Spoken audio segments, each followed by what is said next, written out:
हमने ये कहा कि हमारे पास अगर कोई भी चेंजेस, फर्टिलाइजेशन अभी नहीं लिखना है, ठीक है, अभी रिमार्क लिखना है। अगर कोई भी चेंजेस अगर ओवरी के अंदर हो रही है, किसके अंदर हो रही है, ओवरी के अंदर हो रही है, तो उनके ओवरी के हार्मोन में भी चेंजेस आएंगे। अगर ओवरियन हार्मोन में अगर चेंजेस आते हैं तो यूट्रस के अंदर भी चेंजेस आएगा। बोलिए बात सही है? तो लिखेंगे हमारे पास if any change occur in ovary, if any changes occur in ovary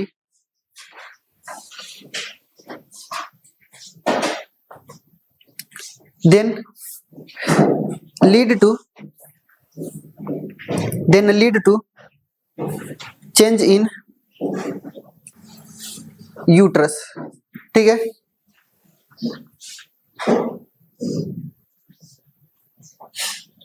that is ovarian change reflect the uterine change. Ovarian change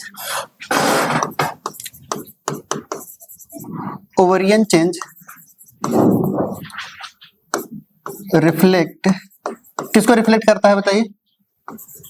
uterine change.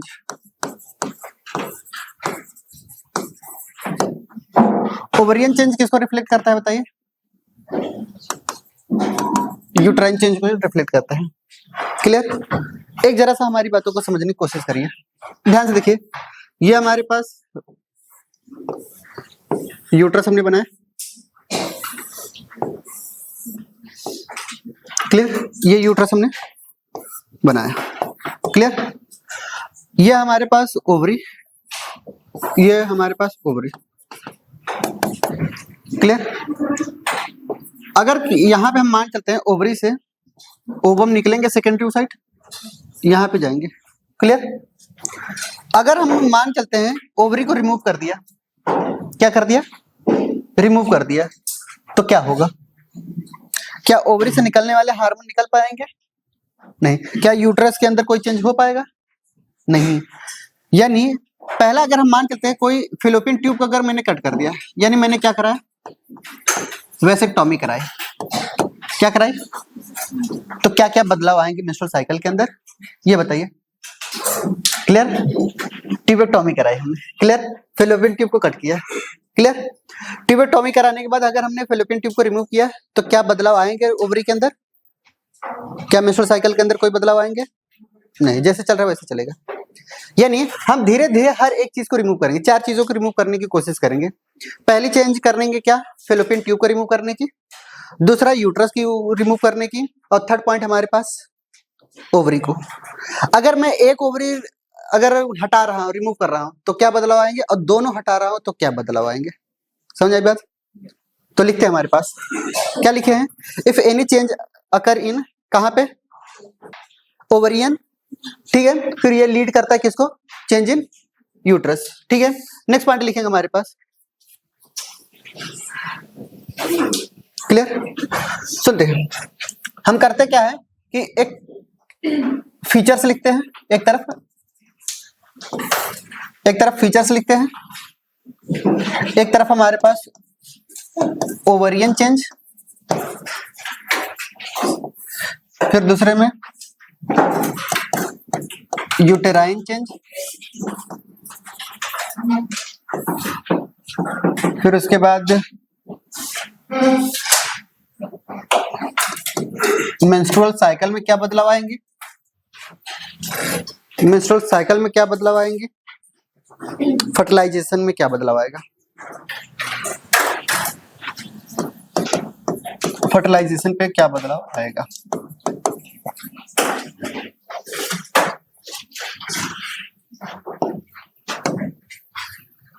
सुनिए, अगर हमने ट्यूबेक्टॉमी कराई, क्या कराया? ट्यूबेक्टॉमी कराई, पहला फीचर से, क्लियर? क्या क्या बदलाव होगा चलिए बताइए। यूट्राइन चेंज, मेंस्ट्रुअल साइकिल होगी, फर्टिलाइजेशन नहीं, सब कुछ होगा। फिर से बताएं, ध्यान से। हमने ये कहा कि अगर ट्यूबेक्टॉमी अगर हम कराते हैं, फेलोपियन ट्यूब को कट करते हैं, हमने पहला केस रखा ओवरी चेंज किया, ठीक है। ओवरी को चेंज करने पर क्या यूट्राइन चेंज हुआ? यूट्राइन चेंज करने पर मेंस्ट्रुअल साइकिल चलेंगे कि नहीं चलेंगे? चलेगा, ठीक है। अफेक्ट होंगे, फर्टिलाइजेशन अफेक्ट होगा कि नहीं होगा? फर्टिलाइजेशन अफेक्ट हो जाएगा। कौन सी चीज अफेक्ट हो रही है वो बताना चाह रहे हैं, क्लियर। चलिए दूसरा पॉइंट, अगर हम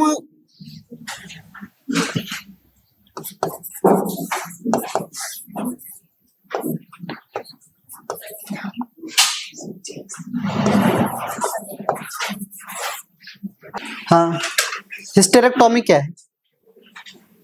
अरे यूट्रस को कभी रिमूव करे थे कि नहीं हम लोग? यूट्रस का दूसरा नाम क्या है? भूल जाते हो, क्लियर। हिस्टेरेक्टोमी, हिस्टेरेक्टोमी हमने कराया और हमने क्या किया? चेंज कराया किसमें? ओवरी में। किसमें चेंज कराया? ओवरी में चेंज कराया। क्या यूट्राइन में चेंज कराएंगे, होगा कि नहीं होगा? यूट्राइन में चेंज होगा कि नहीं होगा? यूट्राइन चेंज होगा कि नहीं होगा? ओवरी के चेंज होने पर यूट्राइन चेंज नहीं होगा। यूट्रस ही नहीं तो चेंज कहां लाओगे? समझ आई बात? मेंस्ट्रुअल साइकिल में बदलाव होंगे कि नहीं?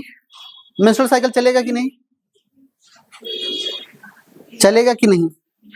अरे ब्लीडिंग कहां से निकालोगे? ठीक है। फर्टिलाइजेशन होगा कि नहीं? नहीं होगा, क्लियर। नेक्स्ट लिखेंगे हमारे पास ओफेरेक्टोमी अगर हम करा रहे हैं, क्या करा रहे हैं?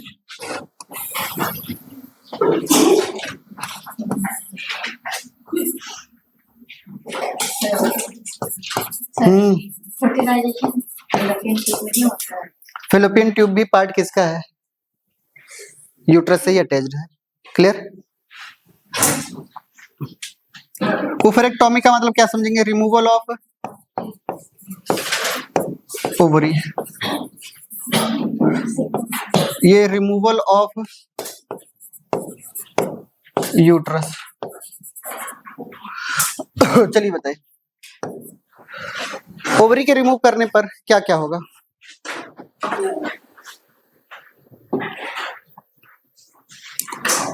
ओवरी के रिमूव करने पर क्या होगा? ओवरी में हमने चेंज लाया, ओवरी ही नहीं है, क्लियर। यूट्राइन चेंज भी, अरे जैसा ये वैसे तो इसी के रिफ्लेक्ट कर रहा है। मेंस्ट्रुअल साइकिल, जब हार्मोन ही नहीं रहेंगे कैसा मेंस्ट्रुअल साइकिल? फर्टिलाइजेशन, एक ही नहीं निकलेगा तो कैसा फर्टिलाइजेशन, क्लियर।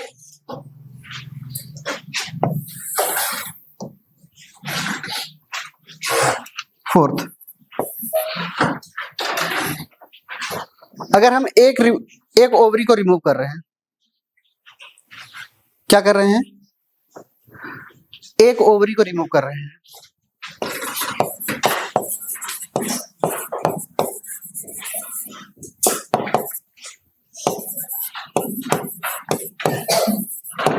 अगर किसी एक ओवरी को रिमूव कर रहे हैं तो क्या होगा? अगर ओवरियन चेंज हुआ तो यूट्राइन चेंज होगा, मेंस्ट्रुअल साइकिल चलेगी, फर्टिलाइजेशन भी होगा। कोई बदलाव हुआ क्या? हाँ, थोड़ा बहुत बदलाव कभी कभी पूछ लिया जाएगा, तो मेंस्ट्रुअल साइकिल थोड़ा सा लेट आएगा। क्यों? क्योंकि हर एक मेंस्ट्रुअल साइकिल के दौरान एक ओवरी से एक अंडे रिलीज होते हैं, ठीक है। यानी हर महीने एक, या तो ये वाला करेगा या तो ये वाला, अल्टरनेट मैनर में करेंगे। किस मैनर में? अल्टरनेट।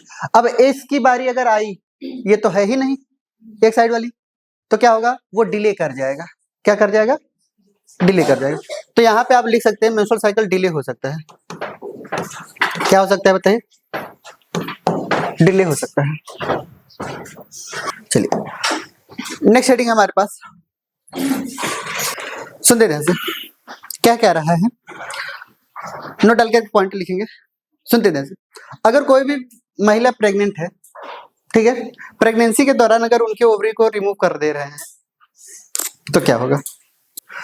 अगर कोई भी महिला प्रेगनेंसी के दौरान अगर उसका ओवरी, उनके अंदर मान चलते हैं किसी भी तरीके का सिस्ट वगैरह हो गया, ठीक है, पीओसीडी वगैरह टाइप के हो सकते हैं, ठीक है, तो इस सिचुएशन में हम क्या करेंगे, रिमूव करेंगे तो क्या परिवर्तन आएगा, सुन रहे हैं। हमने ये कहा इन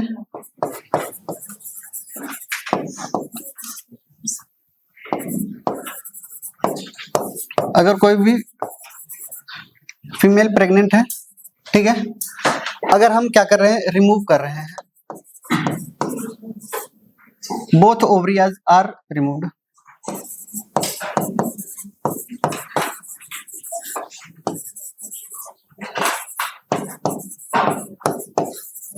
दोनों के दोनों ओवरी क्या कर दिए, रिमूव कर दिए, तो क्या होगा, दो सिचुएशन होती है कि ओवरी कब रिमूव कर रहे हैं आप, ठीक है। अगर विद इन 3 मंथ कर रहे हैं, पहले कितने महीने, 3 महीने से पहले अगर ओवरी को रिमूव कर दिया तो कार्पस लूटियम बन नहीं पाएगा, और कार्पस लूटियम बन नहीं पाएगा तो वो प्रोजेस्टेरॉन रिलीज नहीं कर पाएगा। अगर प्रोजेस्टेरॉन रिलीज नहीं कर पाएगा तो वो ये यूट्राइन कॉन्ट्रैक्शन को इनहिबिट नहीं कर पाएगा, और यूट्राइन कॉन्ट्रैक्शन को जब इनहिबिट नहीं कर पाएगा तो क्या हो जाएगा, बहुत बढ़िया, समझ आई बात। यानी अगर हम क्या कर रहे हैं, विद इन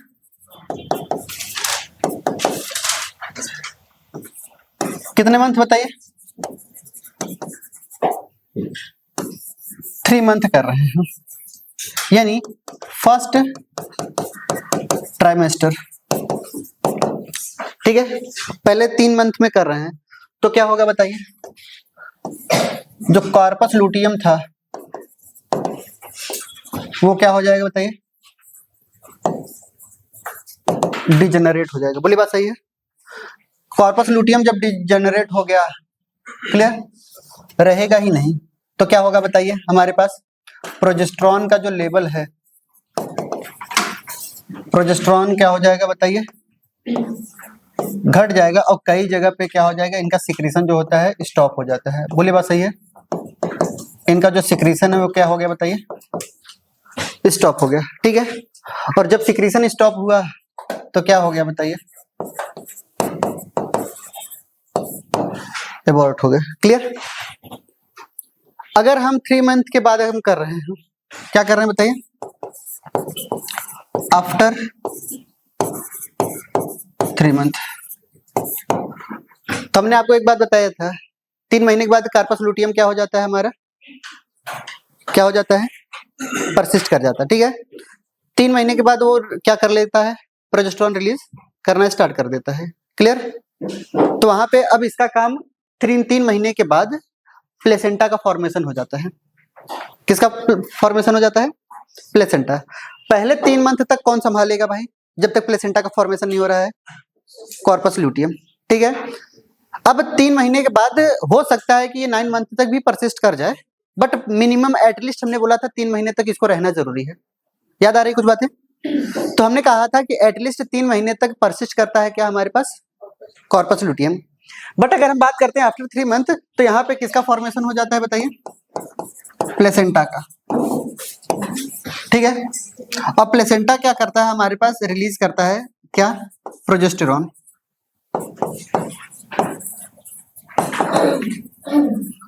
ठीक है।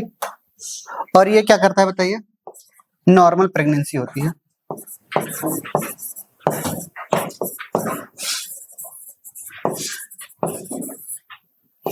समझ आई बात। एबॉर्शन टाइप का कुछ नहीं होगा, कोई फर्क नहीं आएगा। चलिए एक बकवास सा क्वेश्चंस कर लेते हैं, आपसे कुछ नहीं पूछा जाएगा, कट कर दीजिएगा, क्लियर, समझे, सुनते थे हम। एक महिला है जिसकी उम्र 30 साल है, कितनी है, अगर कोई फीमेल है कितने साल की, 30 ईयर की, उसने प्यूबर्टी अटेन किया था हमारे पास 10 ईयर में, सी अटेन प्यूबर्टी कब, प्यूबर्टी कब अटेन किया था बताइए, 10 ईयर में, ठीक है। इनके पास 3 चिल्ड्रन, बच्चे कितने हैं, 3 बच्चे हैं, ठीक है। हाउ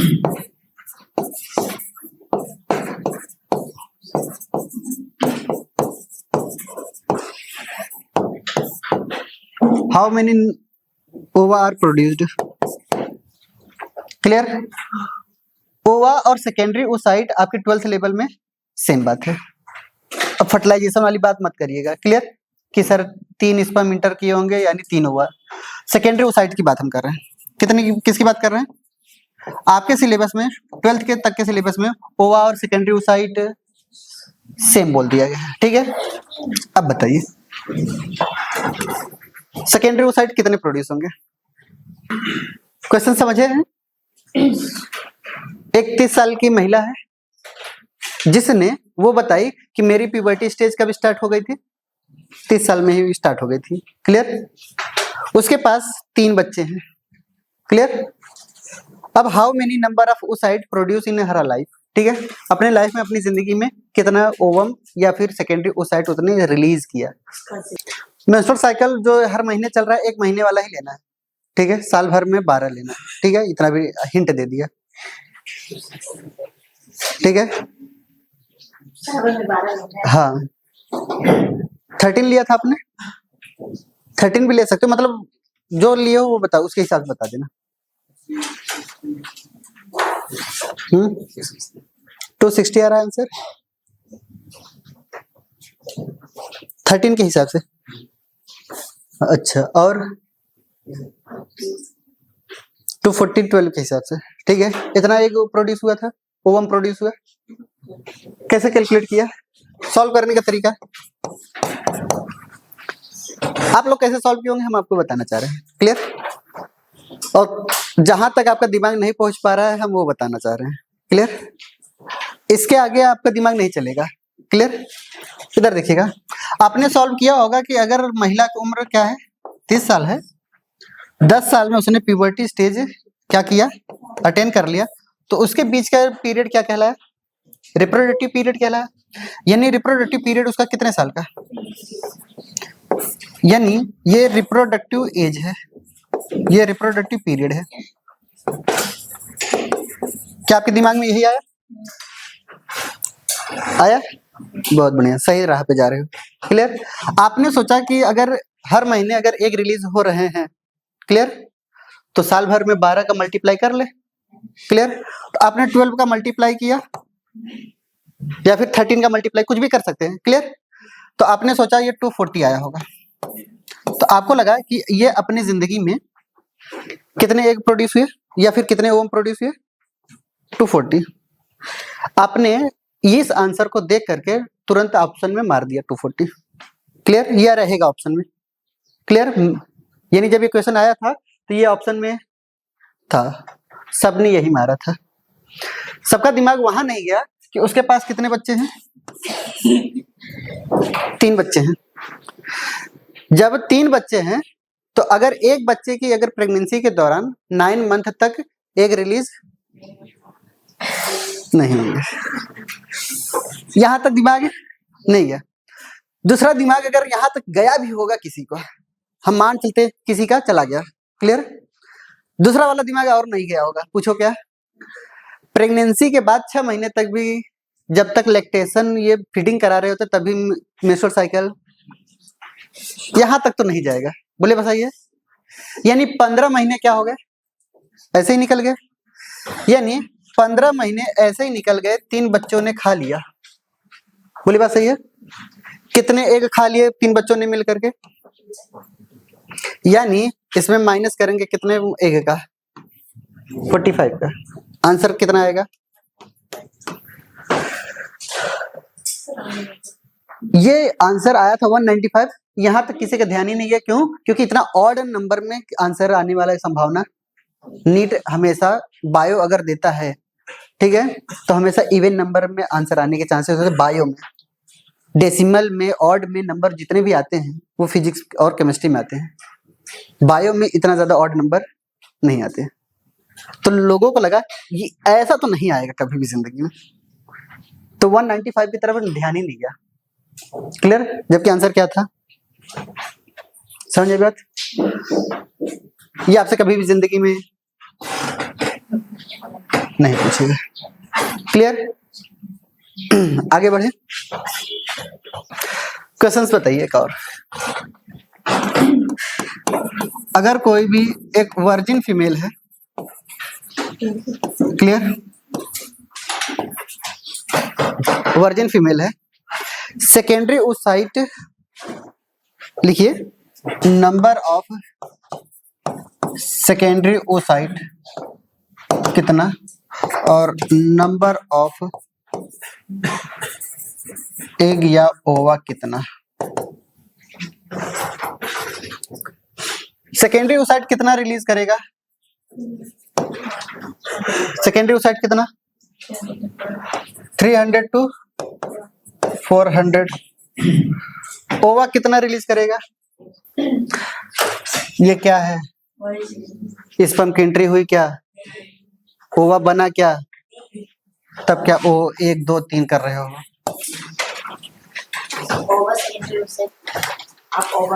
सेम बोला जब क्वेश्चन के हिसाब से, आपके 12th के हिसाब से उस दौरान। यहाँ पे मैं साफ साफ जब दोनों में डिफरेंस लिख दिया हूं तो पूछने की जरूरत नहीं है।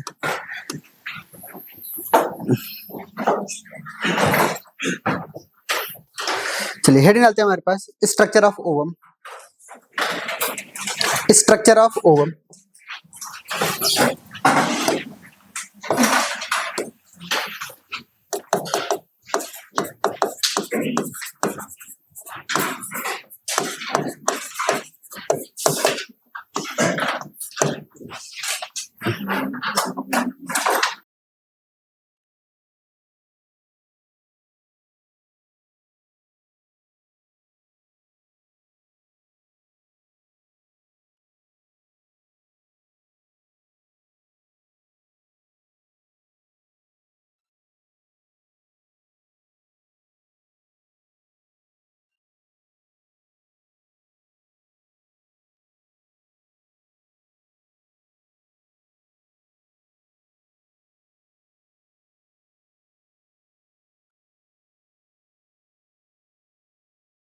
हो गया।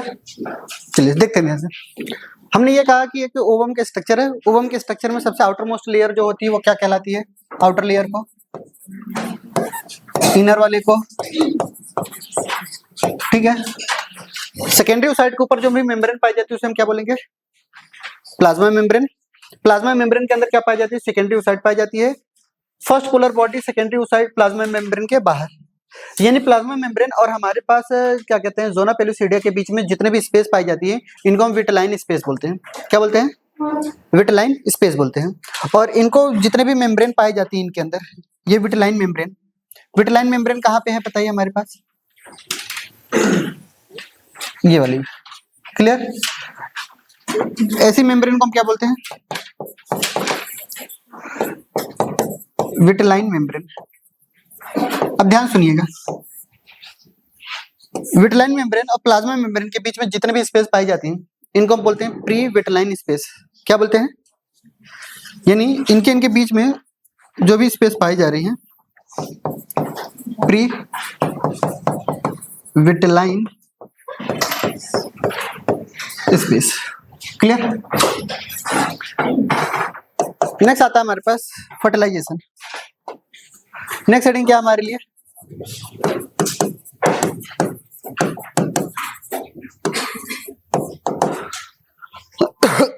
फर्टिलाइजेशन। सुनते हैं, फर्टिलाइजेशन एक तरीके का फिजियोकेमिकल प्रोसेस है। कैसा प्रोसेस है? फिजियोकेमिकल प्रोसेस, यानी पहले फिजिकल टच होंगे फिर केमिकल रिएक्शन होंगे। क्लियर? इसलिए इनका क्या नाम दिया गया है? Physiochemical process. तो फर्टिलाइजेशन के बारे में इनकी डेफिनेशन लिखेंगे, it is a physio chemical process in which fusion of sperm and ovum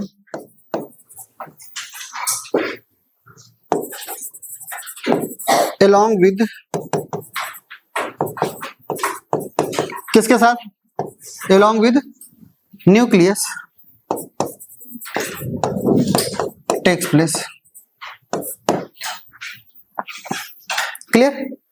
यानी एक तरीके का कैसा प्रोसेस बताइए, फिजियोकेमिकल प्रोसेस जिसमें फ्यूजन होता है किसका बताइए, स्पर्म एंड ओवम का, किसके साथ बताइए, न्यूक्लियस भी होगा।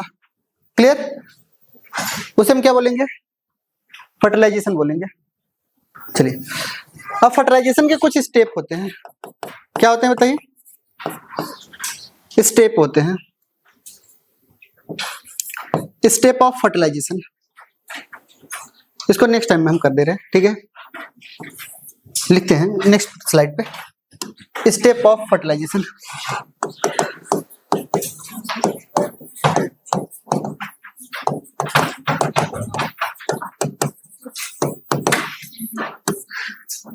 सुन दे ध्यान से, इधर देखिएगा, स्टेप ऑफ फर्टिलाइजेशन में क्या है, सबसे पहला फर्टिलाइजेशन का स्टेप जो होता है वो कैसा फर्टिलाइजेशन का स्टेप है, ये सिंगेमी होते हैं। पहला स्टेप बताइए क्या है, सिंगेमी। सिंग का मतलब क्या समझते हैं, फ्यूजन होना, गेमी का मतलब किसका, गेमिट का। क्लियर? यानी ये हमारे पास ओवम, ये है हमारे स्पर्म, ठीक है, इनका क्या हो गया बताइए, फ्यूजन हो गया, फ्यूजन ऑफ गैमेट, ये पहला स्टेप है। दूसरा स्टेप आता है हमारे पास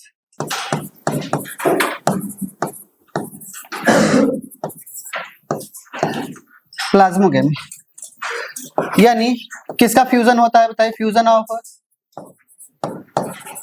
सेल का, किसका बताइए, साइटोप्लाज्म कह सकते हैं या फिर क्या कह सकते हैं, सेल्स का फ्यूजन होना। इसका मतलब ये हमारे पास ओवम, स्पर्म इनके अंदर आ गए हैं, जब एंट्री हो गई स्पर्म की, टेल कहाँ रह गए, टेल गायब हो गए, ठीक है, सिर्फ और सिर्फ एंट्री किसकी हुई, हेड रीजन की। क्लियर बात समझ आई? अब बात आती है यहाँ पे क्या आया, प्लाज्मोगेमी आया। अब यहाँ पे इनके जो साइटोप्लाज्म थे कुछ इस तरीके के थे। प्लाज्मोगेमी के बाद थर्ड आता है हमारे पास क्या, कैरियोगेमी।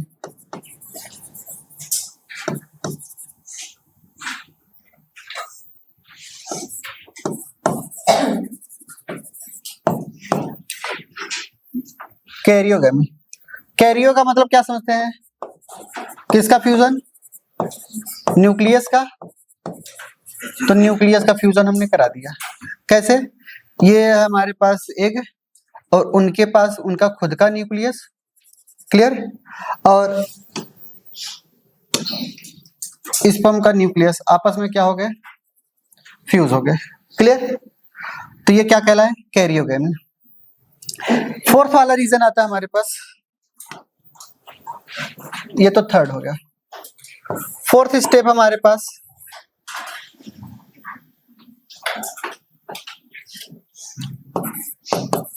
एम्फीमिक्सिस।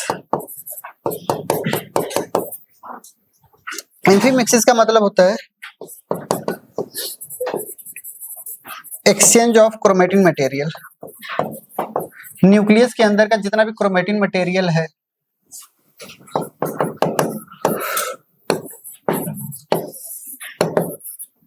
उसका क्या हो जाना, एक्सचेंज आपस में, ठीक है। जैसे ये हमारे पास सेल है, इनके अंदर न्यूक्लियस है, इनके जितने क्रोमेटिन है वो सबके सब मिक्स हो गए। क्लियर? आगे चल करके ये क्या बनाते हैं, जाइगोट फॉर्मेशन। क्या बनाते हैं, ये सेल है, इनके अंदर 2n न्यूक्लियस हो गए। क्लियर? जाइगोट बन गया। समझ आई बात? जल्दी करिए। चलिए अगर इस फर्टिलाइजेशन की स्टेप की बात करेंगे हम, तो पहला स्टेप क्या है हमारे पास, सिंगेमी, दूसरा, तीसरा, चौथा जाइगोट फॉर्मेशन। ठीक है, ये स्टेप बाय स्टेप हमें याद रखने हैं। क्लियर? अब बात आते हैं हमारे पास फर्टिलाइजेशन किस तरीके का होता है। क्लियर? शहजादे साहब की एंट्री कराएं, इजाजत दो। चलिए एंट्री कराते हैं।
चलिए सबसे पहले हेडिंग डालते हैं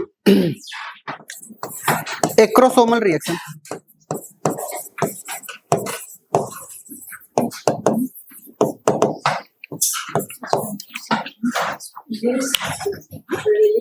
स्पर्मलाइसिन नाम तो पुराना है ना, एंड कंटेन 3 एंजाइम्स।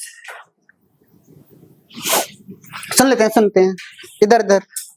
हमने ये कहा कि अगर किसी भी ओवम को यहाँ पे प्रेजेंट है, सिंगल ओवम है, ठीक है।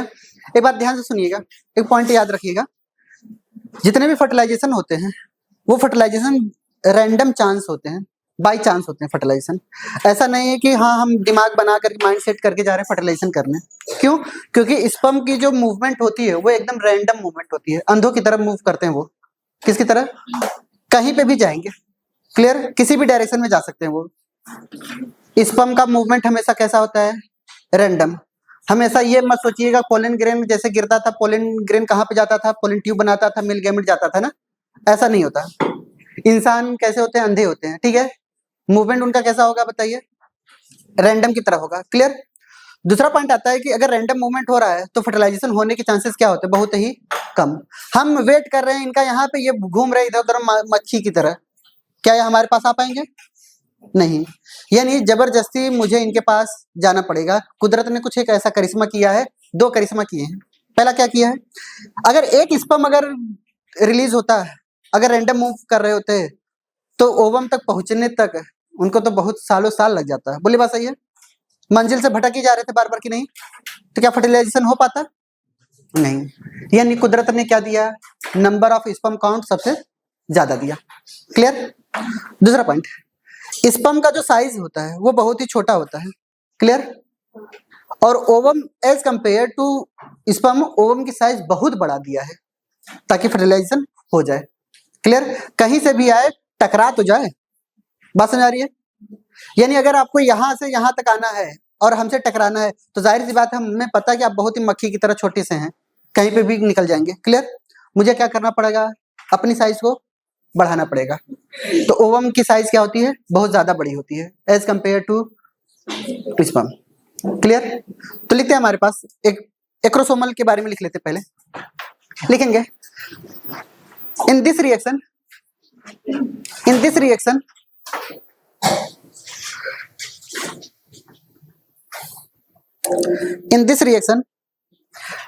a number of sperm attached to the, हमने एक स्पर्म बनाया है, ऐसे कई सारे स्पर्म होंगे, ठीक है। a number of, ऐसे कई सारे स्पर्म होंगे, समझ आ रही बात है? इनके जैसे कई सारे स्पर्म इनके चारों तरफ घेरे हुए हैं, इनको समझ आई बात? क्या लिखे? a number of sperm attached to the surface of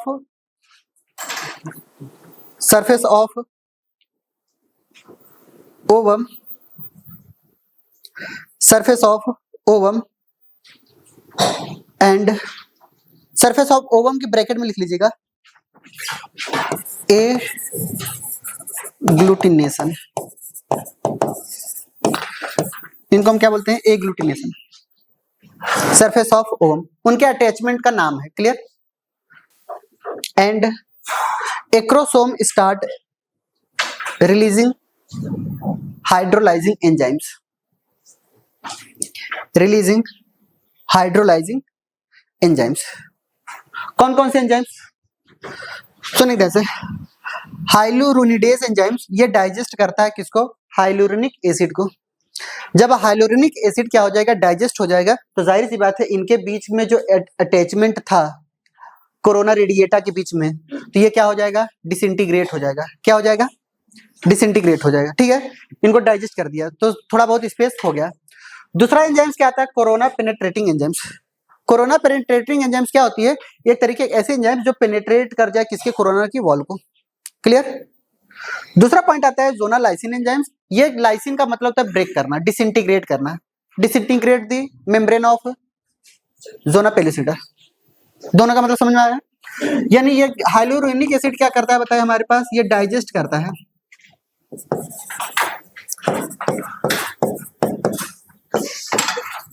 acid को, ये डाइजेस्ट किया, ठीक है। ये पेनिट्रेट करता है wall of corona radiata. Corona radiata की वॉल को क्या करता है, पेनिट्रेट करता है। ये क्या करता है बताइए, डिसइंटीग्रेट करता है।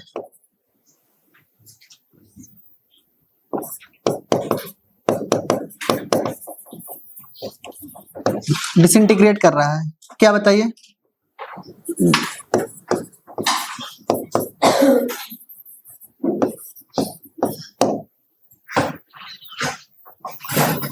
तीन एंजाइम्स और क्या, यही तीनों एंजाइम्स है, हाइलुरोनिक एसिड है, ठीक है।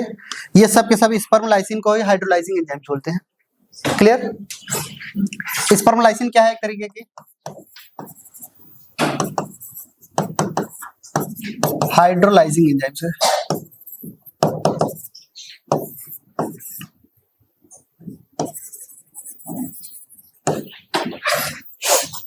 एक पॉइंट और याद रखिएगा, जैसे कोई एक ये हमारा एग है, क्लियर, ये क्या है, एग है। इनके पास क्या पाई जाती है, एक रिसेप्टर पाई जाती है। क्या पाई जाती है, इनके ऊपर क्या सरफेस ऊपर एक प्रोटीन प्रेजेंट होती है, जिस प्रोटीन का नाम होता है फर्टिलाइजिंग प्रोटीन।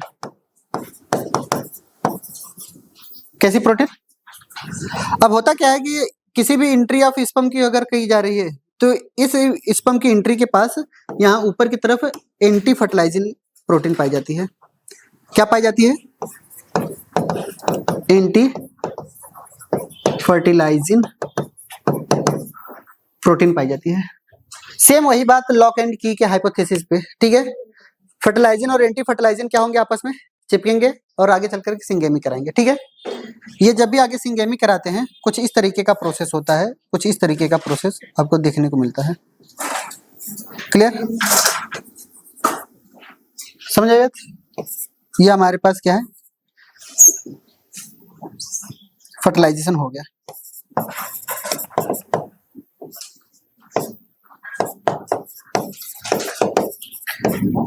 क्या हो गया, फर्टिलाइजेशन हो गया, क्लियर। इसी को हम बोलते हैं फर्टिलाइजिंग एंटी फर्टिलाइजिंग कॉम्प्लेक्स। क्या बोलते हैं, क्लियर, फर्टिलाइजिंग और एंटी फर्टिलाइजिंग कॉम्प्लेक्स। ऐसा क्यों मैंने बताया, ध्यान सुनिएगा, इस सिलेबस में नहीं, हम आपको बताना है। फर्टिलाइजेशन हमेशा क्या होता है कि स्पीसीज स्पेसिफिक होता है। क्या होता है, स्पीसीज स्पेसिफिक। हम मान चलते हैं कि अगर एक फिश का एग है तो ह्यूमन के स्पर्म से फ्यूज नहीं होगा, फिश के ही से होता है, ठीक है। इसलिए हमने बोला कि फर्टिलाइजेशन ऑलवेज कैसा, species specific, clear.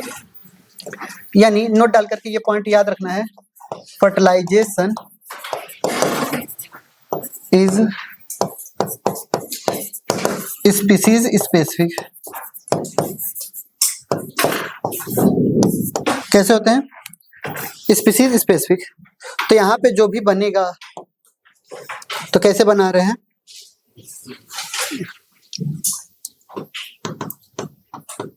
Fertilising anti fertilising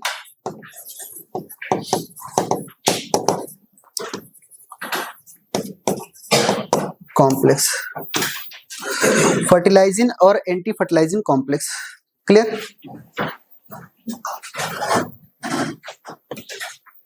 same वही बात like lock and key hypothesis के लिए। क्लियर? जो यूज करते हैं। चलिए आगे बढ़ते हैं। नोट डाल करके पॉइंट लिखना चाहते हैं।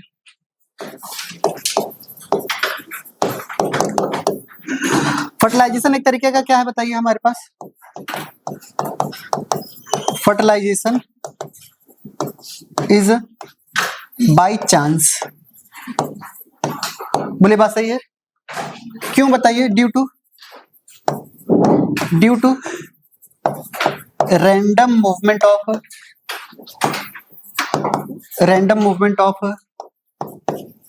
स्पर्म के रैंडम मूवमेंट की वजह से फर्टिलाइजेशन क्या होता है? अगर एक डायरेक्शन में मूवमेंट कर रहे होते तो मान चलते कि चलो इसका डायरेक्शन फिक्स है तो फर्टिलाइजेशन होगा। क्लियर? बट बाय चांस हो रहा है। क्लियर? गलती से अगर उस डायरेक्शन में चल गया तो फर्टिलाइजेशन हो गया, नहीं तो नहीं हो पाया। क्लियर? इस चीज को लेकर के ध्यान से देखिएगा तो हमारे पास कुदरत ने क्या दिया? दो अलग करिश्मा दिया है। क्या दिया बताइए? जो साइज होती है ऑफ ओवम की much bigger then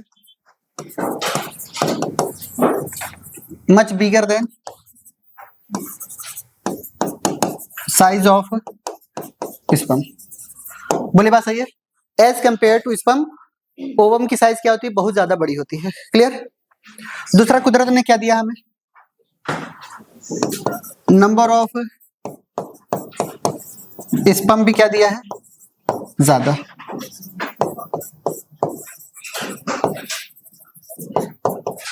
sperm count भी बढ़ाया है। बोली बात सही है? हेडिंग डालते हैं हमारे पास formation of fertilisation cone. Formation of fertilisation cone.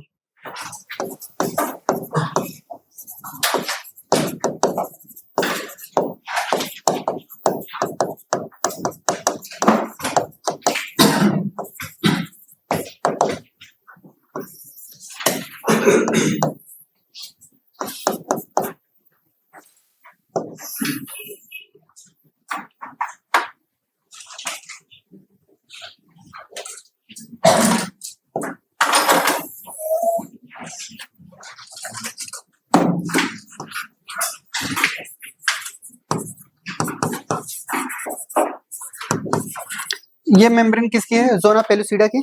Clear? यहाँ पे एंट्री हो गई किसकी? स्पर्म की। मान चलते हैं एंट्री हो गई किसकी? स्पर्म की। क्लियर?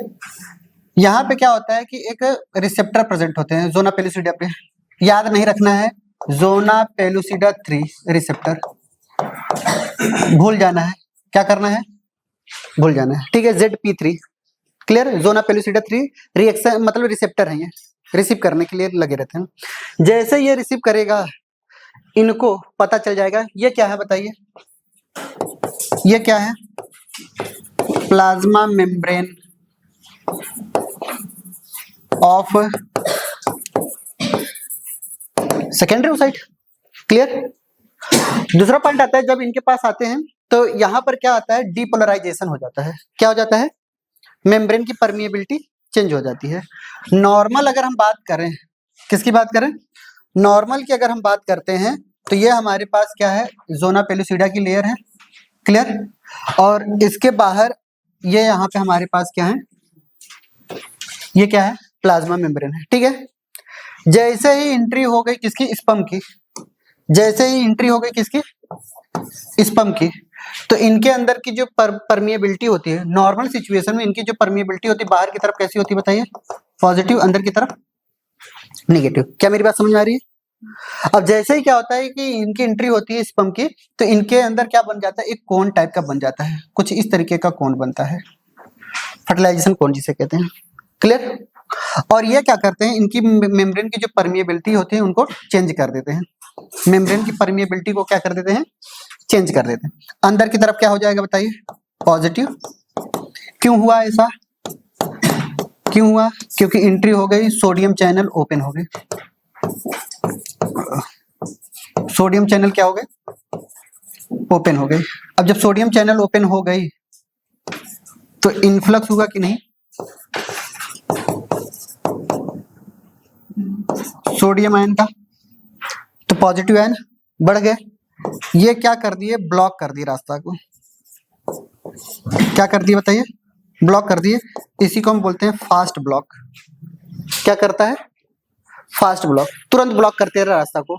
और ये फास्ट ब्लॉक करने के बाद रास्ता को ब्लॉक कर दिया ताकि ज्यादा से ज्यादा एक ही स्पर्म एंट्री कर पाए, ठीक है, यानी प्रिवेंट पॉलीस्पर्मी, यानी एक से ज्यादा स्पर्म को एंट्री नहीं करेगी। एक स्पर्म एंट्री मारा, तुरंत दरवाजा क्या हो गया, कुंडी बंद हो गई, एक ही स्पर्म अंदर जा पाएगा एट अ टाइम। क्लियर, एक से ज्यादा स्पर्म एंट्री नहीं हो पाते। समझ आ रही बात? यहाँ पे मेम्ब्रेन डिपोलराइज्ड लिख लीजिएगा ना, डिपोलराइजेशन ऑफ मेम्ब्रेन। वैसे नॉर्मल स्टेट में तो ये क्या है, पोलराइज्ड स्टेट में। क्लियर, और जैसे एंट्री हो गई स्पर्म की, कुछ ही बात याद आ रही है, एंट्री ऑफ स्पर्म जैसे ही हुआ वैसे ही कंप्लीट हुआ meiosis second. Clear, but fertilization से पहले ही मियोसिस कंप्लीट हो जाता है। तो नोट डाल करके ये पॉइंट हमेशा अपने लैंग्वेज में लिख लीजिएगा। Clear,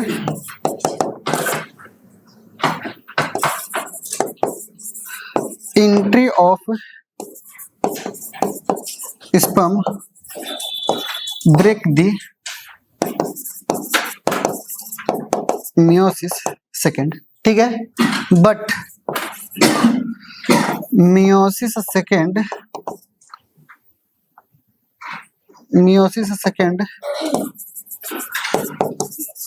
complete, meiosis second complete लिख लीजिएगा यहाँ पे, ठीक है।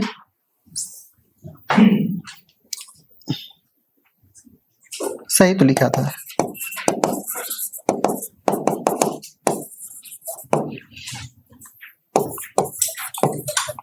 बिफोर फर्टिलाइजेशन, फर्टिलाइजेशन से पहले। सुनते हैं, इधर देखिए, एंट्री चारों तरफ स्पर्म ने क्या कर लिया, घेर रखा है, बोलो बात सही है। अब किसी एक को एंट्री देना है, इसको फर्टिलाइजेशन तो करना ही करना है। क्लियर, निकलते कब है इजैकुलेशन के दौरान, बताइए, इजैकुलेशन के दौरान निकलते कब कितने हैं, 200 से लेकर के 300 मिलियन, याद आ रही है, निकलते हैं मिलियंस में, पहुंचते हैं 200 से लेकर के 300। कंपटीशन देख रहे हो किस लेवल का है। फर्टिलाइजेशन कितना है, एक का,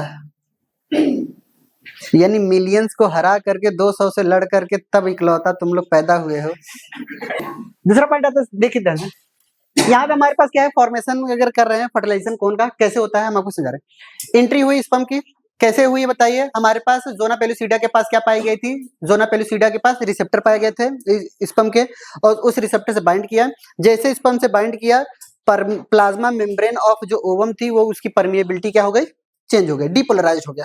नॉर्मल स्टेट को आप क्या बोलते हैं, पोलराइज्ड स्टेट। पोलराइज्ड स्टेट में क्या होता है, बाहर की तरफ पॉजिटिव आयन, अंदर की तरफ निगेटिव आयन होते हैं। जैसे ही स्पर्म ने टच किया प्लाज्मा मेम्ब्रेन को, वैसे ही इनकी परमिएबिलिटी क्या हो गई, चेंज हो गई, सोडियम चैनल क्या हो गए, ओपन हो गए, तुरंत इन्फ्लक्स हुआ किसका, सोडियम आयंस का, और यहाँ पे क्या हो गया, डीपोलराइज्ड हो गया मेम्ब्रेन, और डीपोलराइजेशन होने की वजह से यहाँ पे फास्ट ब्लॉक हो गया, ठीक है, रास्ता एकदम ब्लॉक कर दिया गया। क्यों, अब एंट्री अब किसी की नहीं होगी। समझ आई बात? तो लिखेंगे हमारे पास एक point, contact of acrosome, contact of acrosome, contact of acrosome, acrosome comma, ऐसे लिखेंगे, स्टिमुलेट, कॉमा ना लगाइए, stimulate, contact of acrosome stimulate development of outgrowth, development of outgrowth of plasma membrane of secondary oocyte, plasma membrane of secondary oocyte, plasma membrane of secondary oocyte called as fertilization cone, fertilization cone.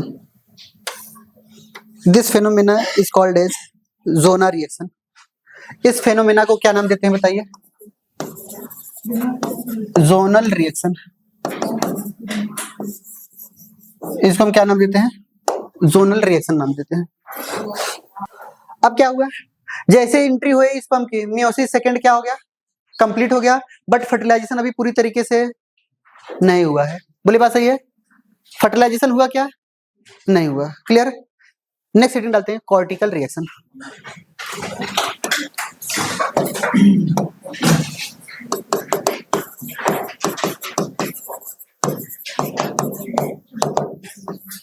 Next heading है हमारे पास cortical reaction. इधर देखिएगा, सबसे outer most वाला membrane क्या था हमारा? Zona pellucida की थी। बोली बात सही है?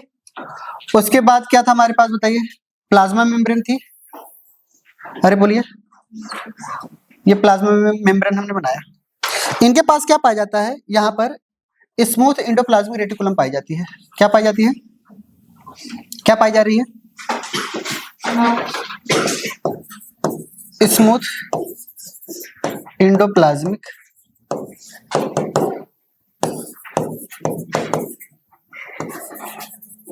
रेटिकुलम पाई जा रही है। क्लियर? ध्यान से देखिए, जैसे ही एंट्री हुई स्पर्म की, किसकी एंट्री हुई बताइए? एंट्री हुई स्पर्म की, तो ऐसे में क्या होता है कि यहां पर कैल्शियम आयन स्टोर रहते हैं। क्या स्टोर रहते हैं? कैल्शियम आयन यहां से बाहर निकलेंगे, यानी ये एक्सोसाइटोसिस कराता है ऑफ किसका बताइए? कैल्शियम आयन का। ठीक है, और कैल्शियम आयन क्या करते हैं? इनके पास धीरे धीरे वेसिकल्स में जाकर के भरते रहते हैं। ठीक है, इनको हमने क्या नाम दिया बताइए? वेसिकल नाम दिया। क्लियर? और इसी वेसिकल्स का नाम हमें याद रखना है, कॉर्टिकल ग्रेन्यूल्स। क्या नाम याद रखना है? Cortical granules. कॉर्टिकल ग्रेन्यूल्स जा करके ये फ्यूज्ड हो जाते हैं हमारे प्लाज्मा मेम्ब्रेन से। ठीक है, यानी ये डिफ्यूज होते हैं, डिफ्यूज्ड विद किससे बताइए? प्लाज्मा मेम्ब्रेन से। एंड ये आगे चल करके क्या करता है? डीपोलराइजेशन कराता है। क्या कराता है बताइए? Depolarization of plasma membrane. Plasma membrane क्या हो गया बताइए हमारा? डिपोलराइज्ड। चारों तरफ कुछ इस तरीके के, इस तरीके से ये डिफ्यूज हो गए। क्लियर? ये कॉर्टिकल ग्रेन्यूल्स है, कॉर्टिकल ग्रेन्यूल्स है, ये डिफ्यूज करा लेते हैं। ठीक है, डिफ्यूज कराने की वजह से यहाँ पर पॉजिटिव आयन अंदर की तरफ, क्यों? क्योंकि कैल्शियम आयन है, बाहर की तरफ नेगेटिव आयन। क्लियर? ये भी क्या कर रहा है? ब्लॉक तो कर रहा है ना, बट इतना झंझट करते हुए ना, इतना प्रोसेस को करते में समय लगता है, इसलिए ये स्लो ब्लॉक करता है। क्या करता है बताइए? और स्लो ब्लॉक कर रहा है, तभी ये क्या कर रहा है? प्रिवेंट कर रहा है किसको? पॉली स्पर्मी को। क्लियर? और जैसे ये किया, इनके अंदर एक क्या होती है? मेम्ब्रेन फिर से बन जाती है। इसको हम बोलते हैं फर्टिलाइजिंग मेम्ब्रेन। ये तुरंत मेम्ब्रेन बनाती है, इसको हम क्या बोलते हैं? Fertilization membrane.